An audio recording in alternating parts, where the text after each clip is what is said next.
Hey guys, if you're shopping for knives and gear, make sure you check out the description of the video you're watching right now for a link to my Amazon store where I've compiled some of the very best items available, including some of my own personal recommendations. Thanks!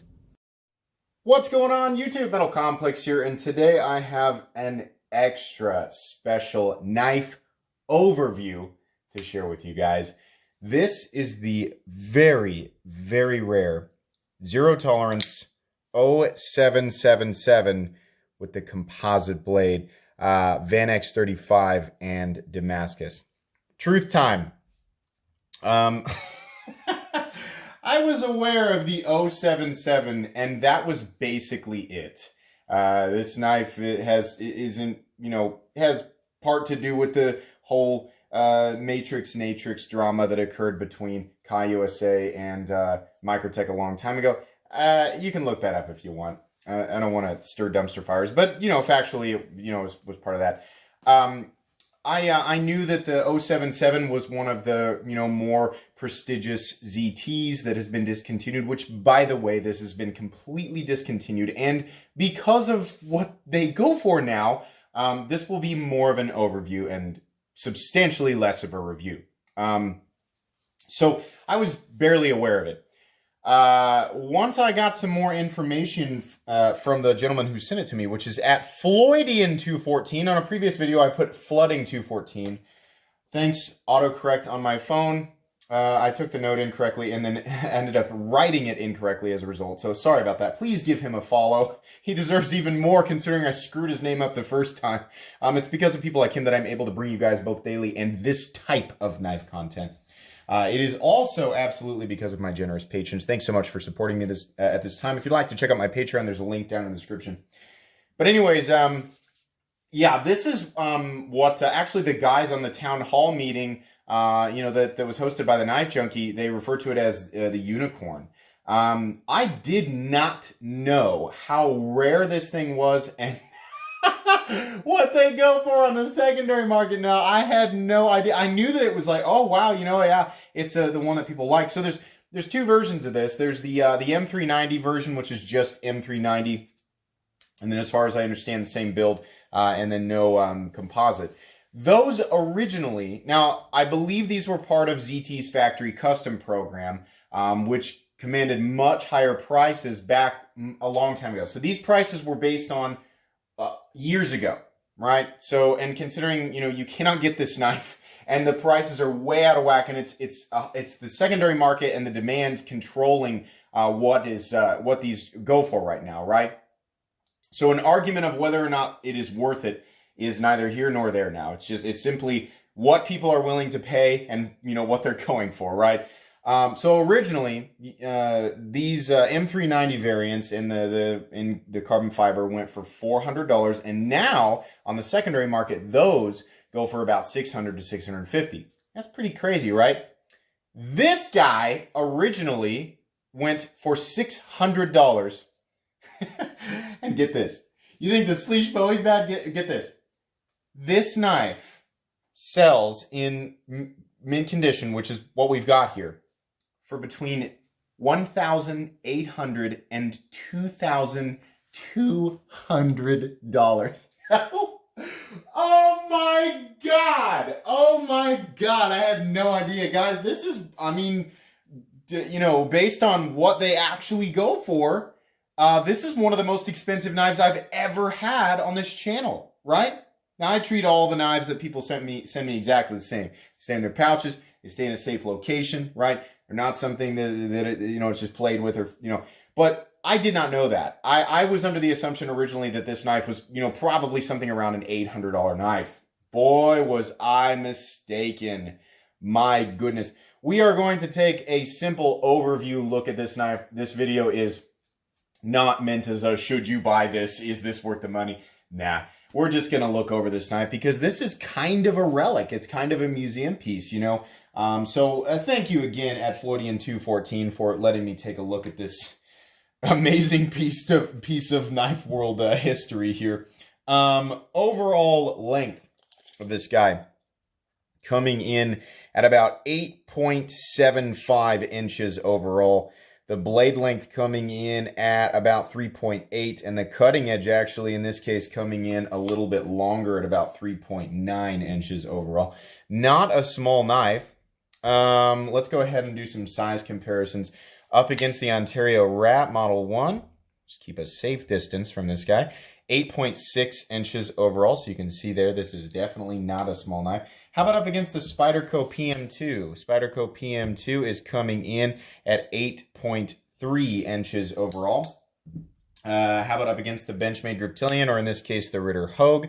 Ritter Hogue is coming in at 8 inches overall. And last but not least, the Spyderco Para 3. Spyderco Para 3 is coming in at 7.25 inches overall. How's the action on this guy? Keep in mind, I mean, you know, this knife was, you know, something special years ago. This is absolutely false shut, and the detent is tuned extremely well. This has incredible action far and away, you know, even by today's standards. I mean, this would beat out the action on a lot of knives that I've handled here recently. So, you know, is it a $2,000 action? I don't know. I mean, like, once you get to a certain point with the action, it's just like, well, you know, your $500, $600 knives have excellent action. Your $1,000 knives have excellent action. Your $10,000 knives have excellent action. Yeah, I mean, it's absolutely false shut. It's absolutely frictionless. Obviously, you know, at least in my opinion, ZT put a lot more care and attention into their factory custom line, which there are some very interesting, weird, and very rare models in the factory custom line. I just found on, just quick, you know, story time, I was trying to look up and see, you know, an example of one of these being sold on eBay, and there are none right now, except for one, which is part of a collection. The collection includes a whole bunch of super rare factory custom models from Zero Tolerance that are like the step up, like ultra rare versions of the already ultra rare versions. The collection included 6 knives. It was like the 0999, the 077, and then the RJ Martin one and whatever. They want 10 grand for the collection. Oh, God. Oh, man. It's like, here's the thing. It's like, I want to be like, why would you do that? But somebody might. You know, that's the thing. All it takes is one person who's like, yeah, I'd like to have that, you know? So, that's crazy, man. The secondary market is just absolutely insane. In any case, though, yeah, the action is tuned perfectly. There's no double clutch. It's very easy to engage and disengage. It's an absolutely pleasant experience. And yeah, there's a difference between this and pretty much every other ZT model that I've ever handled. This has got to be the smoothest, most, you know, just crispy, I guess is a word that I use to describe that sometimes. The crispy action of a knife that's tuned exactly right. This is definitely a step up from ZT's regular stuff. Absolutely. I'll tell you what, I would do a hardware check with my WIA bit selector and WIA magnetic driver, but I am not going to touch this knife with my hardware. You can find this stuff down in the Amazon store that's referenced at the beginning of the video. Very recommendable, very inexpensive. Just pull up in the store and look for maintenance. The pivot is a T8 and the screws are T6.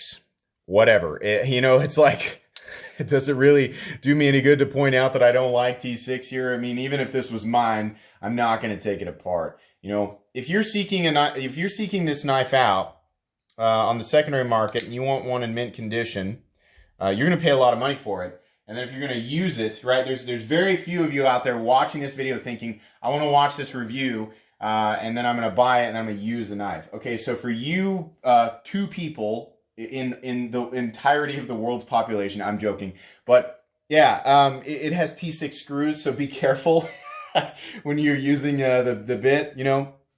But yeah, it's a T8 head on both sides. Honestly, I don't know if it's free spinning or not. There's 3 screws on each sides. Well, no, actually, I'm sorry. The screws go right through a barrel that's threaded through the carbon fiber and through the backspacer. So there's actually just 3 screws. So that's interesting.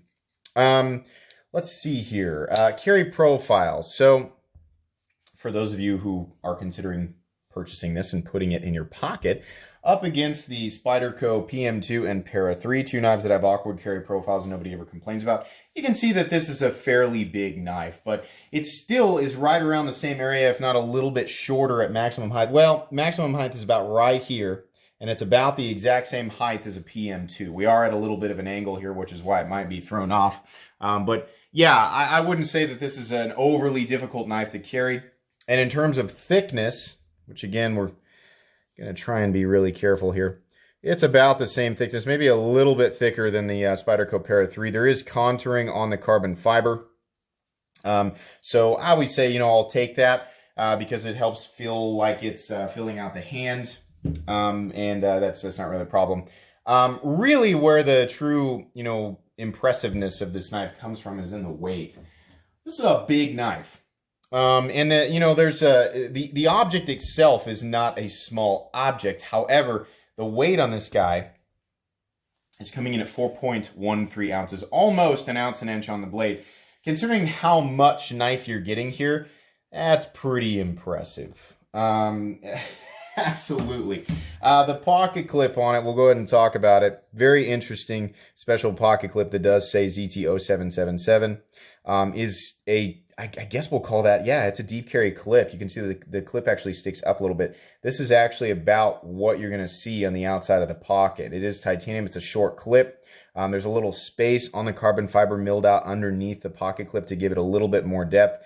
And because of the shape of it, it probably won't snag too readily, but it will pass over pant material, you know, regardless of whether it's sweatpants or jeans. I mean, this is still a big enough knife to where if you're wearing athletic shorts or sweatpants or skinny jeans, it's probably not going to be super comfortable in the pocket.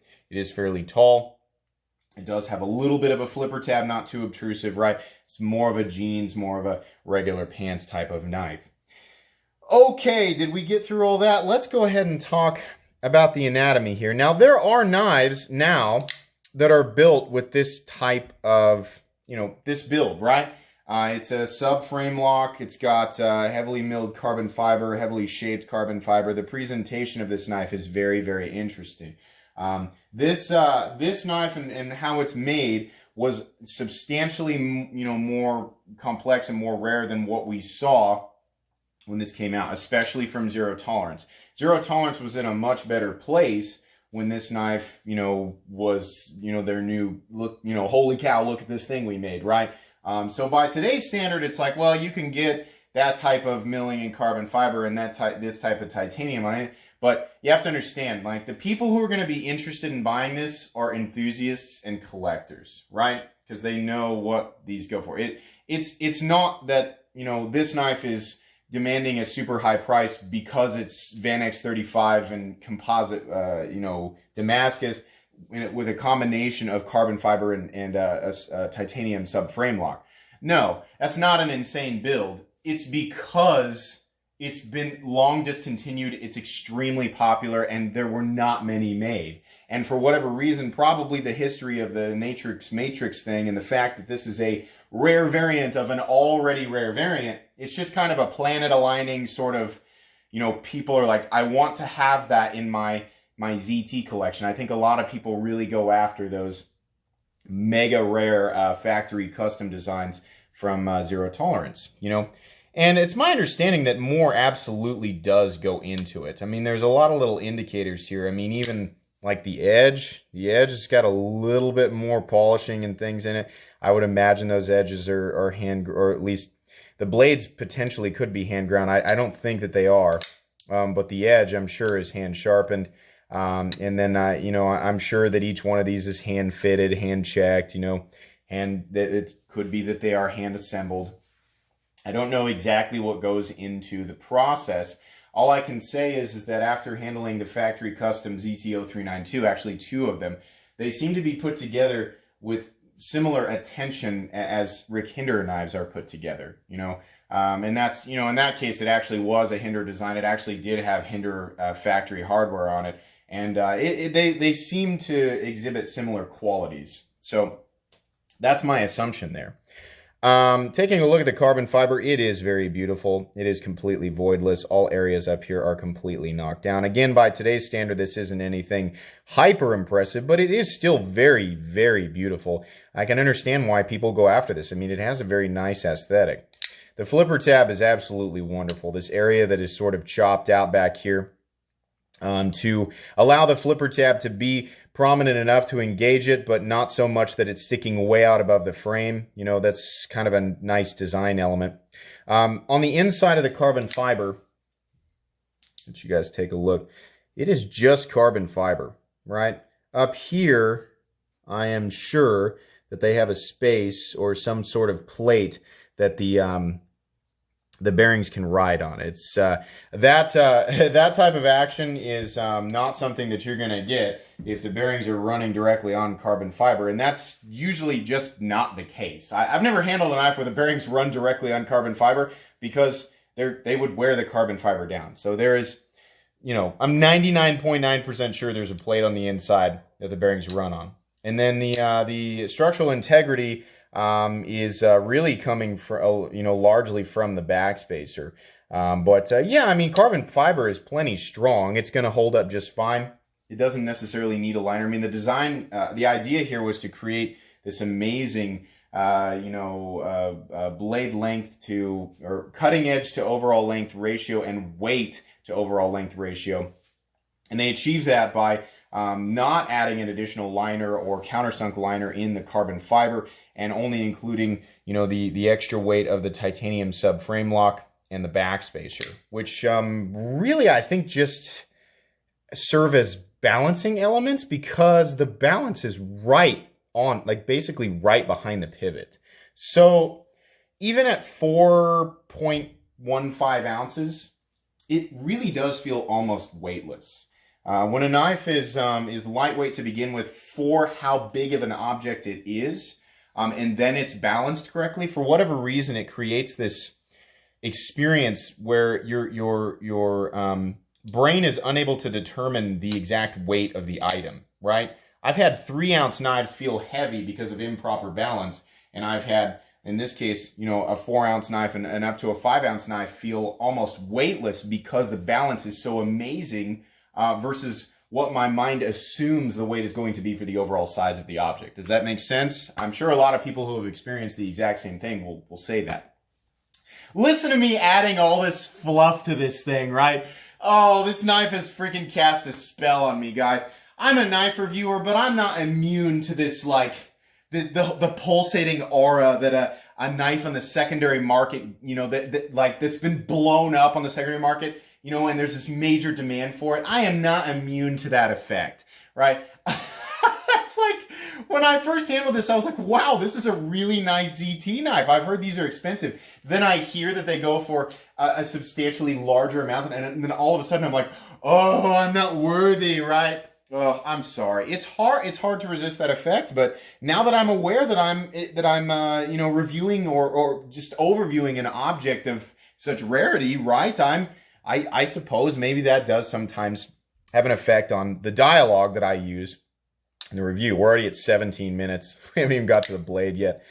So this is very, very beautiful Damascus in combination with VANAX 35. It's my understanding that VANAX 35, you know, I don't know it's high vanadium, high nitrogen, high molybdenum, however you say that.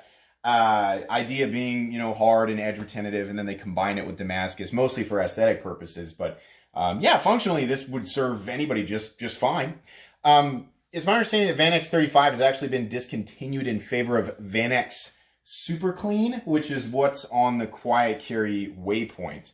And that has, you know, massive benefits in corrosion resistance. And then it's got a lot of other great elements that make it an excellent EDC steel. But, I mean, this is discontinued, and it's interesting. I mean, how often do you see a Damascus and VANAX 35 composite blade? On top of that, we have this sheepsfoot style blade with this big fuller in it. And yeah, you absolutely can use the fuller to do the reverse flick, which is something that I really, really like. The fuller is also nicely knocked down. So there are no sharp edges in here. There's no sharp edges up here. you know, down on the nose of the sheep's foot, and then the blade itself is absolutely, oh, just glassy smooth. That's a hand-done edge. Has to be, absolutely. I'm constantly checking my camera here because it's mounted weird today because I've got the charger in it. But yeah, it's very, very beautiful. Down here, you can see that mark right there. I wonder if that's the factory custom mark, or if, truthfully, guys, I do not know what this mark is. If somebody could enlighten me and everybody else who's watching, that would be fantastic. The contrast between the tumbling, the dark acid etching on the Damascus, the carbon fiber, and sort of the matte finish on the pocket clip and the sub frame lock, and the satin finish on the hardware gives this knife a very busy but very welcome exotic look. There's a lot going on here, but it's not like, you know, a cannon blast of confetti and disco balls, right? It's nice. It's, the lines go in different directions, but they don't, you know, they don't meet up in a way where it's displeasing or confusing, right? All the lines still make sense. They flow. There's a kind of an S shape to this, and it's nice. The ergos on this thing are just insane. They're just wonderful. I mean, you know, the bare knuckle and the Kershaw, I've actually got one right here. The Natrix, I mean, I'll show it to you. I've got a Kershaw Copper Natrix. I think this is an XL right here. And that's essentially the same thing, except the Natrix is nowhere near as complicated in the design, arguably. And then it's got a copper scale, and then the steel sub frame lock. And I'm thinking on this, it's D2, and it's made in China. Lot less detailed. Pocket clip is not titanium. The subframe lock doesn't have any of the excess, you know, intricate milling in it, which, let me show that off real quick here. Very, very beautiful. I love that micro milling lines, you know, and again, by today's standards, nothing special, but it's just beautiful, right? Excuse me. The knife locks up at about 45% or so, and the blade absolutely does come in 100% perfectly centered, which is something that you should expect on a knife of this caliber. Yeah, this is really cool. I don't really have many complaints about this knife. I mean, as usual, I'm like, oh, T6 screws, but this isn't really the type of video where the complaints mean anything. Oh, I wish it was this, or wish they should change it. They don't care anymore. It's out of their, I mean, the secondary market, like, This knife is the god of a certain section of the secondary market, and in turn, the secondary market is a god of this type of knife, and this knife specifically. Now, just as much as people want to blame the people marking this up, you have to understand that it's, you know, if this frustrates you, the fact that these types of knives become basically unavailable to the vast majority of people due to what they go for, it's just as much the fault of the people who buy them, right? Now, that's not to say that the people who buy these knives are wrong or the people who sell these knives are wrong. It's just, it is what it is, guys. I mean, this knife, people want it. The people who are selling it have figured out that the people who want to buy it will pay a certain amount of money for it. And in the future, that price could go up or it could go down. There's really not much you can do about it. I could sit here and complain about it for 40 minutes. And you know what? Even if my channel was 10 times the size that it was, it wouldn't change a thing. People who want it bad enough, you know, will pay for it. And if there are more people who can justify it in their own minds, you know, then they'll follow suit. So it is what it is. Overall, this is a fantastic, it's a very wonderful design. And I think, you know, it would serve as an excellent user if you didn't have to worry about how much it costs. This is just one of those things, you know, on the channel where it's just an interesting object, and I'm happy to have an opportunity to hold it. By the way, it does lock out completely solid. There's no blade play up, down, left, or right. Absolutely. This knife is in a different league from a standard production zero tolerance knife. You know, and in a lot of ways, it does kind of look like it might just be a production knife, but it isn't. There's more that goes into these, right? It's very beautiful, very interesting. I'm happy to have this opportunity to take a look at this unicorn. Very, very cool. Thanks again, Floridian 214 for trusting me with this guy. I will make sure and promptly get this back to you with full insurance. Guys, I think that's going to be pretty much it for today's video. If you enjoyed this or were at least entertained by it in some way, shape, or form, please leave a like. If you'd like to check out my other content, I do, of course, have lots of videos of knives that are either expensive or inexpensive that I do or don't like. So check those out. And if you enjoy all my content, go ahead and click on that Metal Complex logo right there and subscribe, because there's definitely more coming. Thanks again for watching, everybody, and have a great day.